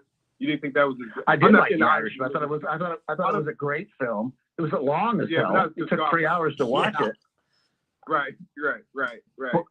But I did like The Irishman. But those movies are always going to have a cult following. Somebody next week will watch The Godfather for the first time. Someone who's never seen it, and they'll be amazed by it. And those guys that you mentioned as being gone are all brilliant actors, decorated actors, and that void is very tough to. I don't think you can replace those guys. You just hope that there's a young buck out there up and coming. But again, the timeline on when these movies are going to be, when they're going to quit being made is what concerns me. I don't see anything on the horizon. I hope I'm wrong about that. But boy, it's been a hell of a run, say, from 1970 through as recent as The Irishman, 3 or 4 years ago. So I guess I just have to watch the reruns and enjoy it. It's kind of like Breaking Bad. Yeah. It's gone, but I want to see more of it. So I watch Better Call Saul. That's coming to a conclusion. So, we just have to savor the good television shows and the good movies and be grateful that we've got different platforms where we can watch reruns at the touch of a button. Absolutely. Oh, dude, I think I did everything you do, I think I got on DVD. So, yeah, I got hard copies. Hey, John, there you have it. Guess what I learned this week? I did learn one thing from Danny Bridges this weekend. What's that? Don't fly Delta. You know what? The airline industry has been under siege since COVID. I'll make this real quick, and that's understandable. I just opened it up for you. As a whole, but when you show up for a plane and they tell you don't have a pilot, I tend to go a little bit ape on that. I said, we don't have a pilot. And she says, no, sir, we don't. I said, well, what are we going to do? She says, well, there's going to be a pilot landing here in Indianapolis at such and such time, and he's going to fly the plane. Well, we did get off the ground 3.5 hours later, and then we ran through some turbulence between Chicago and Detroit. That was the kind of stuff that makes you want to get your affairs in order and think, is this the big moment? When we finally landed, I missed the first 60 laps of the first race in Iowa because of the delays. I got up to the airport at 6:30 a.m., should have been in Iowa by I think 10:35 Mm-hmm. with a quick stop through Detroit to change planes, 30 minutes. And let's just put it this way: next year I'm driving. Okay. Yeah, I hear you. So I'm driving to Nashville. I'm driving to St. Louis. I'm upset with Delta because I've had just a myriad of problems with them. But the no pilot thing was just one where I'm like, you got to be kidding me! I've never had that happen before. You've had mechanical delays. You have weather delays. Hey, we don't have a pilot to fly the airplane. That's a new one for me. It was an agonizing Saturday, and I tell you what, when I hit the sack that night, I really slept well because it was a long, long day. Oh, beautiful. I had to get that one in there because I know you had some hellacious travels. Listen, those people are working hard. I mean, think about how hard a flight attendant works on a flight taking care of you. Yep. Those were really good people, and I don't know what happened there from a scheduling perspective, but when you ask the gate agent what the source of the delay is, and she looks at me and says, "Sir, we don't have a pilot at this point," that's not a good sign. It's just not good for air travel without a pilot, you know? Right. Absolutely. Right. So, Danny, we thank you once again. Real quick, give me a couple names to bet on for this weekend that you expect to be top of the standings at the end of the races. Colton Herta and Will Power in the IndyCar event. And I'll take a shot at Chase Elliott and Kyle Busch in the NASCAR event. Beautiful. Awesome. Danny, thank you, and have fun this weekend, and we'll chat again soon. Hey, thanks, guys, for the opportunity. It's always nice to speak with you. Good night. Good night. Always a pleasure. Oh, yeah, Danny Bridges, always that good. I had to ask him about the Delta. I saw it on the Facebook page, and I said, oh, boy, I got to ask him how that went. So, no pilot. It's always good to get. Yeah, that's crazy, dude. No pilot. I think I had a no pilot when myself and my fiance were going to New York. I felt like our flight got delayed 2 hours because we didn't have a pilot. People call off. Apparently, yeah. Or you just book way too many flights, and you don't have enough. Yeah, that's. But you don't want a pilot that if you're tired, right? If your pilot's tired, you don't want a tired pilot flying your plane when he just got in. Right? I mean, I know. Right. It's like I tell people, it's nice to have a airplane that has flotation devices as seats, but if you're just finding, 98% of the flights are inside the United States, right? They don't go over water. It's a lot of the land. You want to impress me? Give me a seat that bounces out of a cornfield or something. Oh my God! I'm just saying. You need a pair. Or a parachute. Hey, I'm watching DB Cooper on Netflix right now. What happened to DB Cooper? So I'm in the middle of that series where he stole the money and then flew out the back of the plane, never to be heard from again. Okay. Crazy stuff. Hey, John, question for you. Big Ten Media Days, Kevin Warren said something very interesting yesterday in his press conference I watched. They have plenty of schools to consider for the Big Ten. They're not just going to expand. They wanted to do it the right way for the right reasons for these certain acclimates. He says these are plenty of schools to consider in the Big Ten besides Notre Dame, including now the last two are going to be the most interesting to me. Oregon, Washington, Stanford, Cal. We've heard those names. We've said those names. The last two that were said were Miami and Florida State. I thought that was interesting. Yeah. Who's going to outbid who? So the media rights for the ACC, where Florida State and Miami are currently playing their football at, those media rights are pretty much locked up. I do believe at least for like the last 8 or 9 years. I think. But we also know that contracts can be broken. You know what I'm saying? The older they get, contracts can be going what you have to pay back out as far as like an early withdrawal penalty or whatever. You know what I'm saying? That those things can be negotiated. If a Florida State or Miami wanted to jump ship and go to a Big Ten or go to a SEC or wherever they wanted to play, play independently. I still don't believe in Notre Dame, even with the Big Ten saying, they're going to get guaranteed $100 million to their program. I don't think Notre Dame is interested in being anything else but independent. I think they feel, they can get their own, they're not going to, for one, Notre Dame's not going to do anything to put the names on the back of the jersey, make it more important than the program. Right. That's not. I'm sure there's ideals and whatnot that happening down the South End, but they're not going to do that. So Notre Dame's going to stay independent. When you say Big Ten being more aggressive, so the Big Ten, I guess so, dude. They should be full right now. You got the California market right now. You got the governor of California getting ready to, when I'm like, he's already sent out feelers saying, yo, what is this? It's too late though. What does this mean for UCLA when they play those important games, those earmarked games where, they're playing against Arizona, and we have that travel wagon that happens between Arizona fan base and playing in UCLA and vice versa. What happens to that particular game? Because now, man, Brandon, all the Michigan people not driving out to watch Michigan play UCLA if that happens. Right. You know what I mean? So the governor of California, like I said, a little bit too late, is wondering, like, what does that revenue look like for what? Because let's be honest, we also know that a lot of state universities are they are they not necessarily funded, but they are under the auspices of state government. They are funded. What am I saying? They are funded by state government. I was wondering. So the governor, right? The governor's going to want to know, like, hey, what's going on here? What happens to those games that are very important to us, where we get, max dollars for our fan base, when we get max dollars out of the city from concessions and all that? What happens to those games? So, but again, from a Big Ten standpoint, they're happy. They got a California market. They got they got a piece of the New York market, and then the East Coast market. And they have Maryland. They have Rutgers, and Penn State. Another team out there that could maybe slide into the Big Ten. I get it why people would say Notre Dame, just because of the proximity.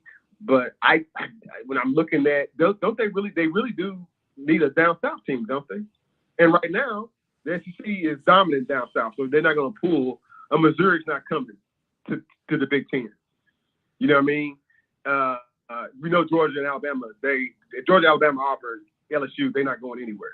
They are where they're staying at. So again, it does make sense for them to just send some little, notes out, some little love letters to Florida State, Miami. It makes total sense. But I hope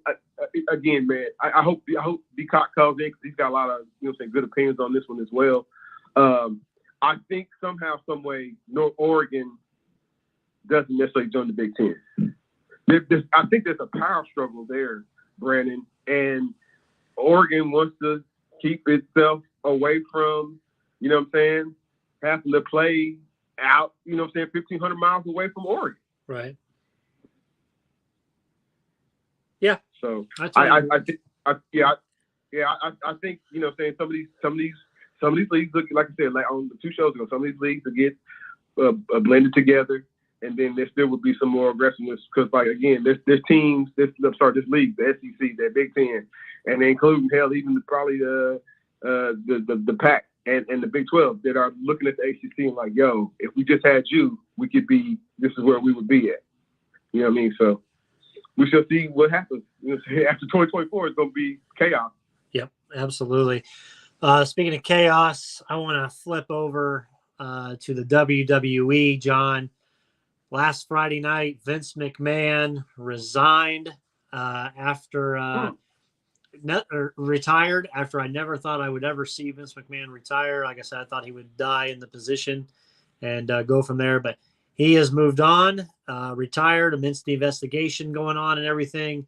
Stephanie has taken over the duties of what Vince was, and Triple H has taken over head of creative, who had a great run at NXT when he was in charge of that, of the creative, before Vince and then took it. The morale seems high in WWE. There's a lot of names of talking about returning now that Triple H is back in charge, talking about longer storylines, different people getting opportunities.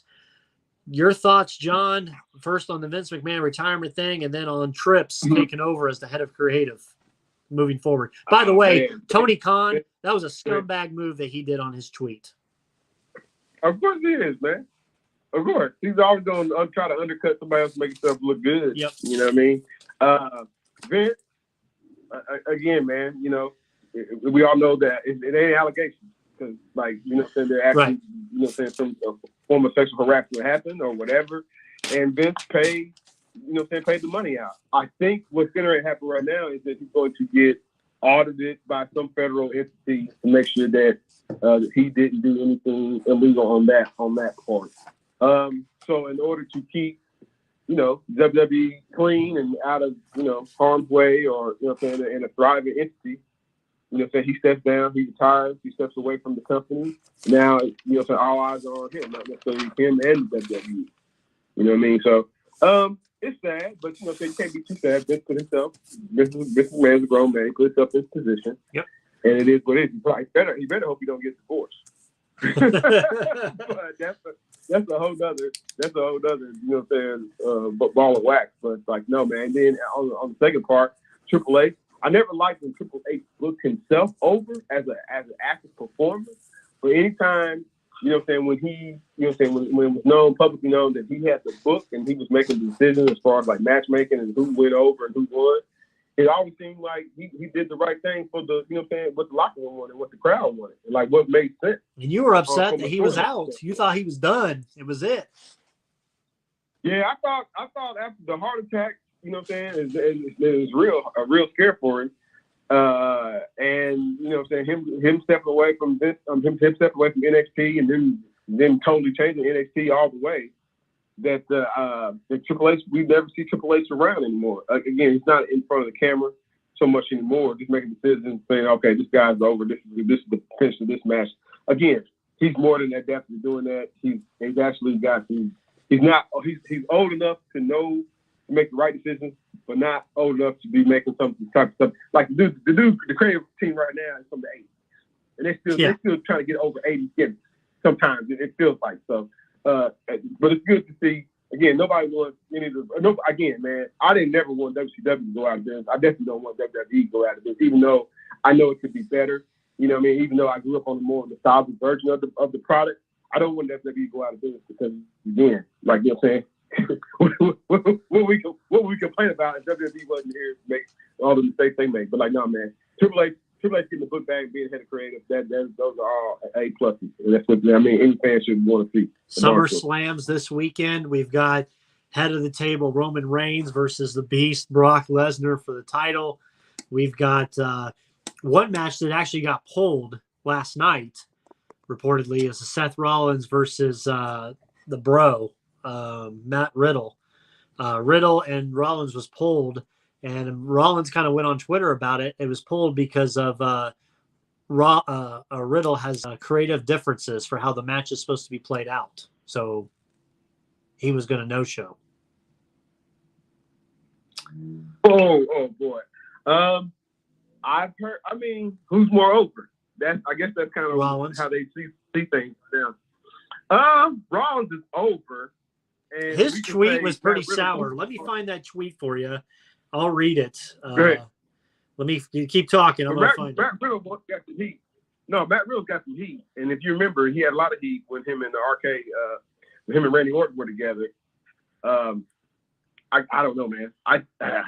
Here you go. He can't think he'd be over.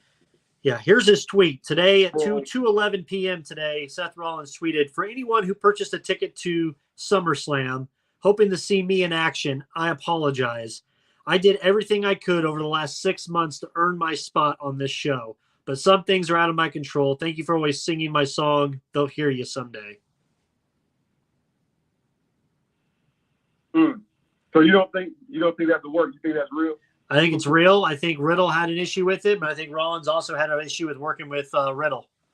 I think Rollins was probably a backup plan for Roman Reigns if Lesnar really did back out. Oh, right. But obviously Lesnar was pissed that Vince was gone. Like, he left the arena and then came back that night. Mm-hmm. I think Vince then made a phone call to him to say, "Hey, come on, it means you still do business." I don't think Lesnar loses it. I somehow think this Austin Theory thing I talked about a long time ago, like 3 or 4 shows ago with you, I think it could come to fruition, but I hope it doesn't. I hope that he just holds it for longer and longer, because we're working our way to Rock Roman possibly at Mania next year. Austin, dude, The Rock is not coming back, man. He's not coming back. Well, then who's he going to fight at Mania? Who's Roman Reigns going to fight? Who's he going to lose the title to? We've talked about this. Who? I mean, the dude's over everybody. By that time, I don't know. You saying Roman Reigns? Man, Roman Reigns ain't over when JBL. Him and JBL is on the same level. Oh, stop it. Yeah. Stop it. When JBL was champ. JBL was never the WWE's pony boy. The pony boy is Roman. Roman Reigns is the new John Cena. That man said he was a wrestling god. Okay. JBL. Okay. You forget. You also say Bret Hart may be in the top 20 all time. You've said that, so we can't take your. Bret Hart is in the top 20 all time. Don't disrespect him like that. WWE is different. WWE is different. Don't disrespect Bret Hart like that. Come on, we've had this conversation. I don't disrespect. I think I sent you a thing. Who was that? Stone Cold Steve Austin. Did I send you that clip? He's not over Steve Austin, even though he put Austin over. He made Steve Austin. No, Austin had already had heat coming in. But Austin said he made him. He thanked him for his career and said he made me. I sent you that clip. Man, he's not better. I'm telling you, man. Okay. You never, man. Bret Hart tag team champion was wonderful. Bret Hart Intercontinental champion. John, don't say something you're going to regret. Bret Hart world champion against Yokozuna? Man. Bret Hart against, let me see, who else? Against Shawn Michaels, that's his best opponent. As the world champion, that's his best opponent. Shawn Michaels, that's his best opponent. Outside of that, Diesel? In Three Foolish Men, I put you right in that category. Did he lose the Diesel? I mean, who didn't lose the Diesel back then? No, man. Bret Hart the heel. I never could get behind it, man. It wasn't believable. It wasn't long enough. I'm from Canada. Say what now? It wasn't long enough. Plus, back then, the way they had the heels back then in the 97. Now, Bret would have stayed in 98, 99 as a heel. You could have done something well with him in the Attitude Era. He was just getting out as the Attitude Era was striking up, really. True. Yeah, because he went over to WCW, and that was a failure. And then Goldberg ended his career because reckless. Right, and then Goldberg, right. Goldberg and Chris. But no, Bret as an all-time performer is in my top 15. As an all-time WWE performer, he's definitely top 5. Definitely. What's your thoughts on this Jeff Jarrett, Ric Flair thing? That's crazy. And Jeff Jarrett's a referee for a tag match this weekend? What the hell? Listen, man. Ric Flair is an independent performer, right? He's a legend. Jeff Jarrett works in the creative department for WWE. And then what's your name? Jay Lethal still works for AEW Ring of Honor. So it's going to be real interesting to see where this final match takes place with him. And I think Ric Flair's supposed to team up with Andrade, his son-in-law. Yes. His real-life son-in-law. Who from AEW. Yeah. So it's going to be, I don't think it's going to be on AEW TV. No, it's not. What'd you think of last week's barbed wire match, Eddie Kingston and Jericho? Man, it's over, man. It was a weird ending, right? Weird ending. Yeah, it's a weird ending, man. It's an ending that they use like basically kind of internationally. They've done that kind of ending before. Brandon, I'm more impressed with the undercard that is AEW than I'm with the people that's supposed to be over. Now, I'm not saying they still don't have a entertaining form of wrestling, professional wrestling, but the booking is terrible. The booking is like way off. Like it's terrible. What? Like who? Huh? Yeah, it was great to see Cesaro finally win the Ring of Honor title, right? But you put him in a faction with the interim. They have more factions in the AEW than I've ever seen in my life. Man, they got more factions. Like again, man, it kind of. So if you thought if one faction was supposed to be like, the It faction, you got 5. Everybody has a faction. Everybody has a faction. Yeah. Brandon, you ready for the hot take? Anybody comparing AEW to Prime, Monday Nitro, WCW, you're mistaken. I agree. It's not even a close second. Just because it comes on TNT and TBS don't make it WCW. Okay? I'm just letting you know, man. Listen, They I'm got not- more I'm talking about gimmicks. that- They got more '90s gimmicks, people than Brandon, what somebody's WWE gonna has. say, well, what about the Dungeon of Doom? What about, you know what I'm saying, when Kevin Sullivan had to, you know what I'm saying, that crazy, wacky Dungeon of Doom with the Giant and Kamala? And, you know what I'm saying, what about that? And what about, you know what I'm saying, the LWO? Again, that shit was, that's part of my friend, that was kind of silly, but like WCW did not have, everybody did not have no faction. Right. Everybody was in the NWO at some point, which was like overkill for the NWO. Those things are true, but I'm talking about prime WCW. And there's just Things hitting hard. there's just some Go weird. ahead. They have to do so many weird things right now. Like the interim world title makes no sense. That's silly. Just tell CM Punk, like, dude, you got to relinquish the title. Yeah. Just correct me if I'm wrong. Even Dave Batista relinquished the title, Yeah. like when he was hurt. Yeah. And, They have and more ain't- Mickey ain't- Mouse. Ain't no Batista on that roster. No, sir. They have no Batista. Well, Miro I like. Miro got potential. But that dude, what's his name? Warlow? He ain't Batista. No, sir. They think he's No, Goldberg. sir. They chant his name like Goldberg. He ain't. Nah, he was better off with MJF. When's he coming He was back? better with MJF. Or is he still disputing? I don't know, man. They got to figure out.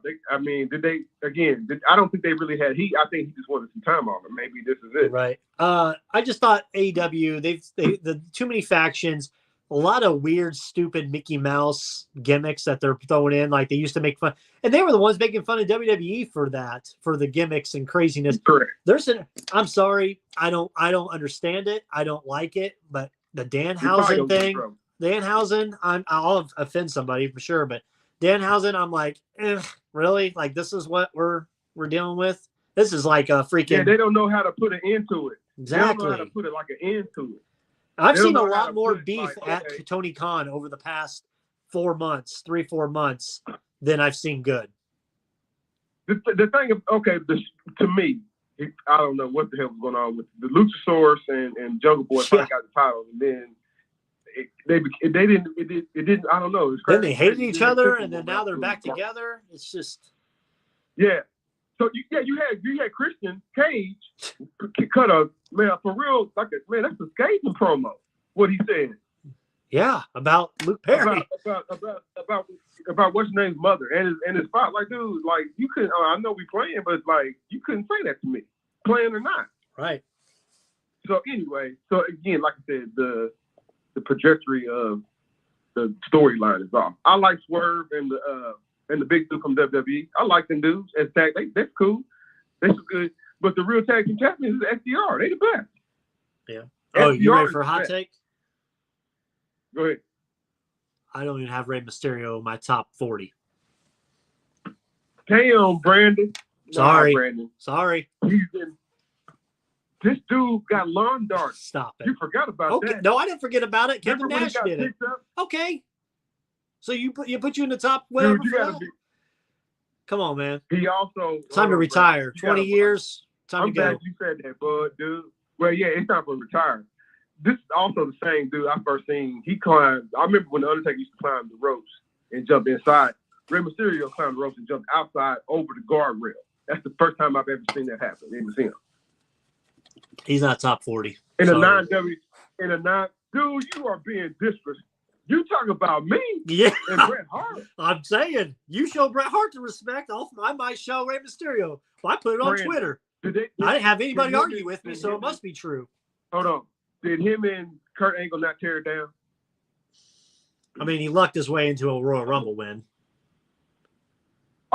Man, Vince. Okay, that's another one. He won Vince over. Vince don't usually book dudes with thick accents. I'm just being honest. Dudes with thick accents and who are 5'9", maybe. He never would have booked that dude and that dude became the world champion. It was short lived. You forgot. He even did the whole that gimmick, that run. I hated that when they was like, "I'm your poppy," Eddie Guerrero. Yeah. That feud, that was horrible. but Just saying. Rey Mysterio, nah, man, I'm gonna send you the footage, bro. You got to get. I'm sorry, John. I I'm just gonna don't. send you the footage. I'm creating my list, and he will not be in the top 40. He will not be in top 40. The 619. He can't remember when they took his mask off in WCW and then they put the devil horn. Should have just kept it off. You forgot about that one. Damn. I mean, you've already taken it off man. Once. That's disrespect enough. Shout out to Juventud Guerrero. And I'm sorry, his son. I'm not a believer in him wrestling either. I'm not. It's too. Dominique, he's too stiff. Nah, it's too. Yeah. No, Dominic. I think his name is Dominic. Yeah. He ain't Rey Mysterio. No, he's not. I don't think he ever but will Rey be. Mysterio ain't in your top 4. Okay, who's over Rey Mysterio? This is curious. Who's over Rey Mysterio? You want me to go all 39 right now? No, man, I know you got Sting over Rey Mysterio. That makes sense. I do. Sting. I've also got Kurt Angle over him. Woo. I've got Randy Orton over him. Triple H. They in the same boat. Now here's one I don't know if I have him over or not, because I haven't really thought the list too through yet. I'm gonna write it down. I don't know if I have Batista over him or not. I don't know. Dude, but shame on you. Batista should, wherever you got Batista at, John Cena shouldn't be John Cena may be in front of Batista by a hair. I'm serious. John Cena by a hair. Batista, you stop it. Man, Brandon, I'm not playing this game with you, man. What? I'm not. I'm not playing a game. No You're asking for fair people. There's no way you ain't got you if you told me Rey Mysterio's in your top 30, I'll be like, all right. I'm like, that makes sense. You might, because you know what, Brandon? You might have Scott Hall over Rey Mysterio, even though Scott Hall was never world champion. But again, I told you, Vince made Rey Mysterio. Well, he let Rey Mysterio be the world champion. Rey Mysterio succeeded in it. Don't worry about it. Don't worry about Brandon. I don't want to bore the people about Rey Mysterio and my love for Rey Mysterio. He's not in my top 40. He's probably in my top 20. I got him by about 28, 29. I will tell you who I have in my top 10, and then you're probably going to beef with that. Probably going to say Psycho Sid. Something crazy. I got Chris Jericho in my top 10.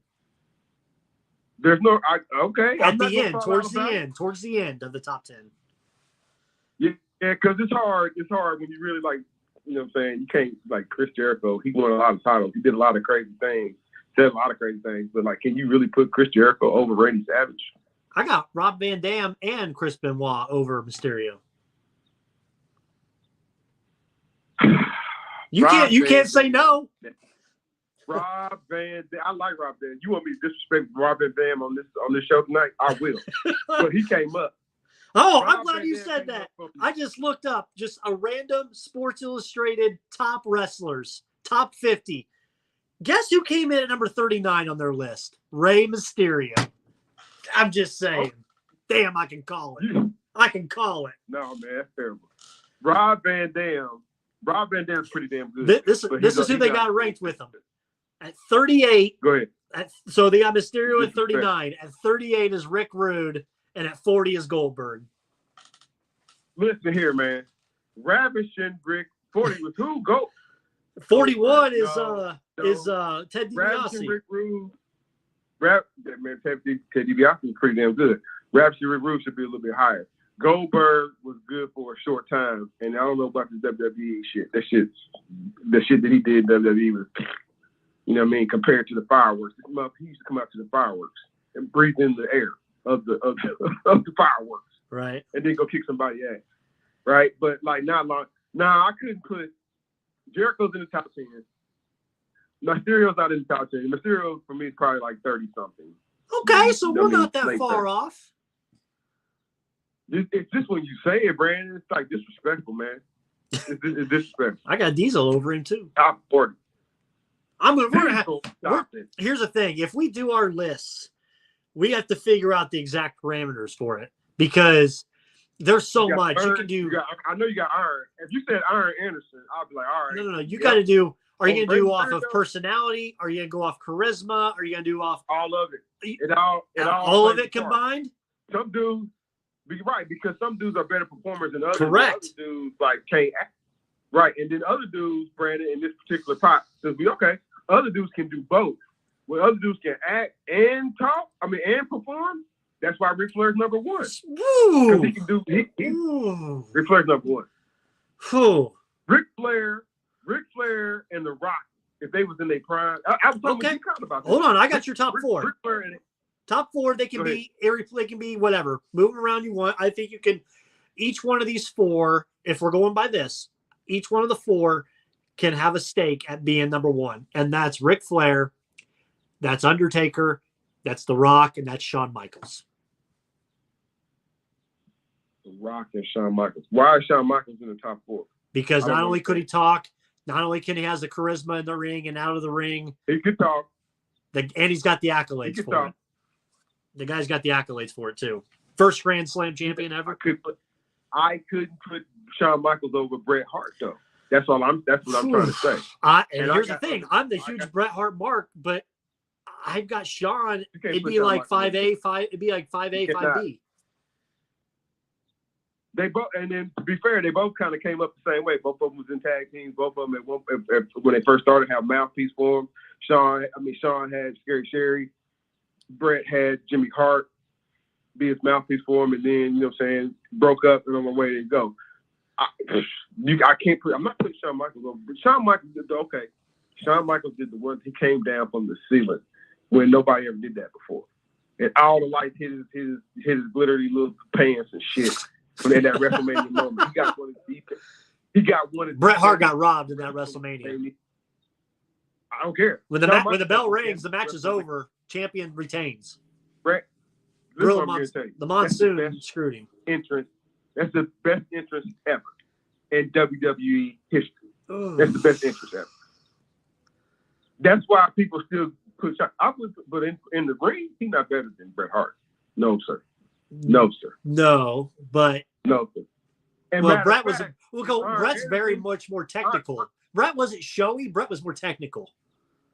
Shawn was Iron more Anderson better showy. than Shawn Michaels too. I said it tonight. We talk about this all night. Iron Anderson better than Shawn Michaels. Oh my. He's dropping that dude on his head. in real life. Oh, You ever seen an Iron Anderson? You ever seen an Iron Anderson promo? the four Did you moves. The four moves of death. That's all he's got. Man, Iron Anderson will drop you. You talking about the spine buster, the DDT? Okay, Brandon, Jake the Snake. I put in this time. Jake the Snake is better than Shawn Michaels. That dude is evil, and you believed it. What about Macho Man? The Macho Man, Randy Savage. It's hard not to have put him in my top three. He's saying like, what are you saying? Like, man, whatever he's saying gets you hype when it's in his promo. And then he wrestles a pretty good. Like, man, he got a great WrestleMania match. It was with Hogan body slam Andre the Giant. The undercard with him and Ricky Steamboat. It's a classic. That's what they call gold match. Five-star classic. That's it. That's number one right there. So Randy Savage versus Ricky Steamboat. so next week's show will He either be put on. performance. Next week's show will be probably on Continue. Tuesday or Thursday or Monday. I'm not sure yet which. Wednesday it cannot be. I'll be at work late that night with a group we have. So that'll continue. Okay. John, we're gonna do some homework. I'm gonna write out shit. Uh-oh. I'll do 70. I'll do a list from 1 to 70, just everything combined, right? That's kind of how we're doing it. Yeah, I'll do my everything list combined. of 1 to 70. I'll work on it. Start it tonight, probably, and I'll work my way. And we can either talk about a little bit of it next week, or we can take a couple weeks to work on your 70, or shit, we just do the 100. I could probably do my 100, honestly. That sounds good, man. Plus, we'll have more to talk about football next week too. Yeah, absolutely. I'm gonna do a And list you of got- 1 to 100. And, You get your list of and the 100, Sanford I'll get show. mine. and the Sanford show will call in D-Cod and Reggie Sykes. I'm calling him out. Exactly. Plus, you're a Triple H hater, so I know you have him low on your rankings when it shouldn't be. He's got the accolades, man. And you can say, well, he only got the accolades because he's married in the family. Don't be disrespectful now. Now, you also, are we adding in, here, I have a question before we go off the air. Criteria-wise, are we going Vince McMahon and then Mr. McMahon, or are we just combining it as Vince and Mr. McMahon? You combine it. Because there is a theory that could be number one just because of everything he's done. Because I told you I had him in my Mount Rushmore if you just go off of most influential.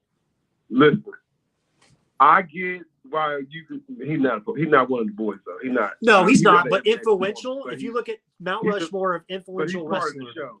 yes.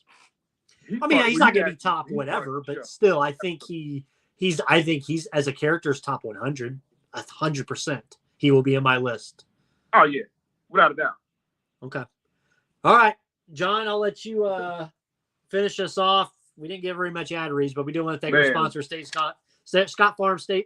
Scott Nichols, State Farm Insurance, Mavericks Uh-oh. Custom Motorsports, and Wiseman Logistics.